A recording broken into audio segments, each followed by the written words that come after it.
आपका स्वागत है रेशनल इंग्लिश क्लासेस में। प्यारे बच्चों, आज हम लोग पढ़ेंगे मॉडल ऑक्सिलरी वर्ब माइट का प्रयोग के बारे में। इसके पहले हम लोग पढ़ चुके हैं कैन कुड का प्रयोग के बारे में, शैल शुड का प्रयोग के बारे में, विल वुड का प्रयोग के बारे में। आज हम लोग पढ़ेंगे माइट का प्रयोग के बारे में। सबसे पहले हम लोग ये समझें कि मॉडल ऑक्सिलरी वर्ब है क्या। Model auxiliary verb auxiliary verb से आया है। ऑक्सिलरी वर्ब किसे कहते हैं? वह वर्ब जो मेन वर्ब के साथ मिलकर के tense, mood, voice, negative, interrogative बनाने में सहायता करता है, उसे हम लोग ऑक्सिलरी वर्ब कहते हैं। ऑक्सिलरी वर्ब को हम लोग हेल्पिंग वर्ब भी कहते हैं या फिर सपोर्टिंग वर्ब भी कह सकते हैं। ऑक्सिलरी वर्ब के दो प्रकार होते हैं, प्राइमरी ऑक्सिलरीज तथा मॉडल ऑक्सिलरीज। प्राइमरी ऑक्सिलरीज तीन हैं, verb to be, verb to do, verb to have.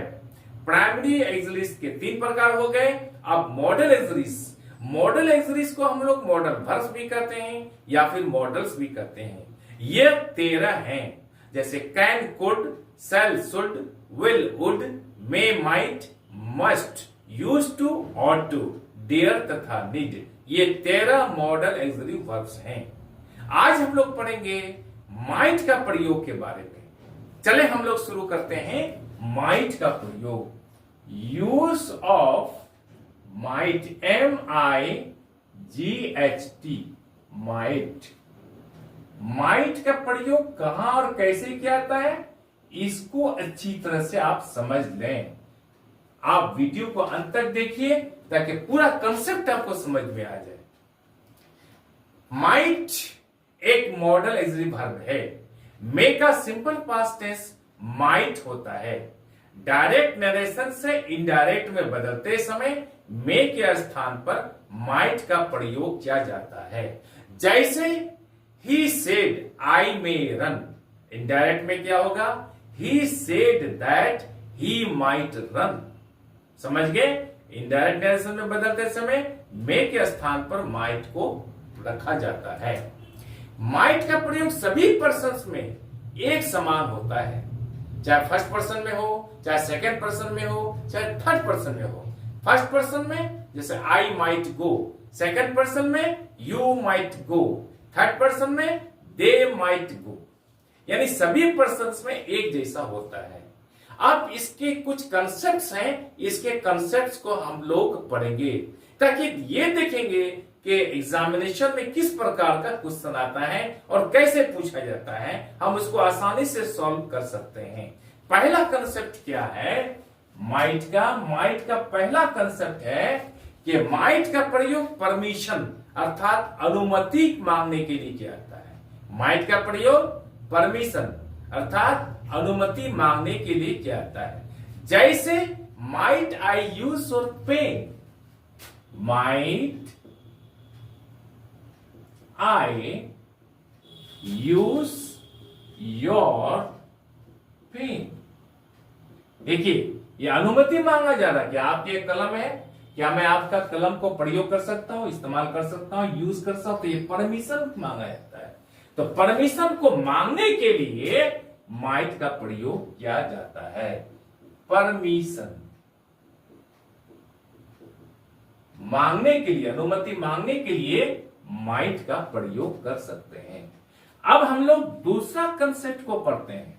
दूसरा कंसेप्ट यह है कि अधिक विनम्रता को प्रकट करने के लिए मे के स्थान पर हम लोग माइट का प्रयोग कर सकते हैं। यानी मोस्ट हम्बल को दिखाने के लिए क्या कर सकते हैं हम लोग, मे के स्थान पर माइट का प्रयोग कर सकते हैं अधिक विनम्रता को बताने के लिए। जैसे माइट आई से वर्ड, माइट आई से ए वर्ड। आप विनम्रता पूर्वक किसी से पूछ रहे हैं, जैसे 2-3 आदमी गपशप कर रहे हैं, उसमें आप परमिशन मांग रहे हैं विनम्रता पूर्वक। क्या कर रहे हैं, ये माइट आई से वर्ड, क्या मैं कुछ बोल सकता हूं, क्या मैं एक शब्द बोल सकता हूं, परमिशन मांग रहे हैं आप विनम्रता पूर्वक। यहां पर आप लोग मे का भी प्रयोग कर सकते हैं, लेकिन अधिक विनम्रता को प्रकट करने के लिए यहां पर माइट का प्रयोग कर सकते हैं। और इससे ये पता चलता है अगर कोई माइट का प्रयोग करता है तो हमको समझना चाहिए कि ये क्वेश्चंस, ये बात वह क्या कर रहा है, वो अधिक विनम्रता पूर्वक मांग रहा है या पूछ रहा है या कह रहा है। समझ गए? अब हम लोग तीसरा कंसेप्ट को पढ़ेंगे। प्यारे बच्चों, माइट का प्रयोग पॉसिबिलिटी अर्थात संभावना को प्रकट करने के लिए किया जाता है। कैसे? जैसे the train might be late, the train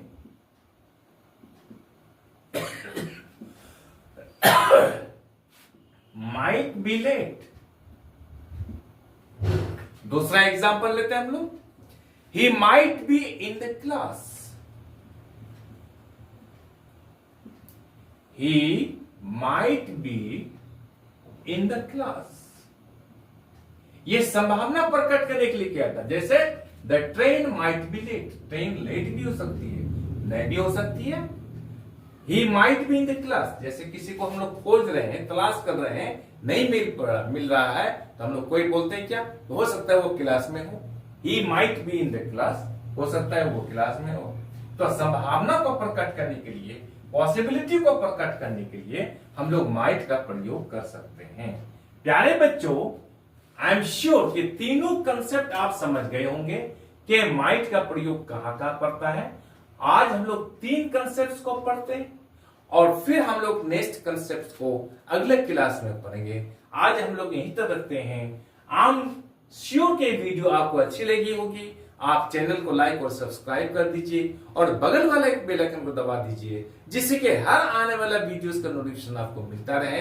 प्यारे बच्चों, यदि आप लाइक और सब्सक्राइब कर देते हैं और अपने मित्रों के बीच में शेयर कर देते हैं तो इससे मेरा हौसला बढ़ता है, हिम्मत बढ़ता है और आप ही की सहायता से यहां तक मैं पहुंचा हूं। इसलिए आपसे विनती है कि आप चैनल को लाइक और सब्सक्राइब कर दीजिए। आज हम लोग यहीं तक रखते हैं। अगले क्लास में हम लोग पढ़ेंगे माइट का नेक्स्ट कंसेप्ट्स के बारे में।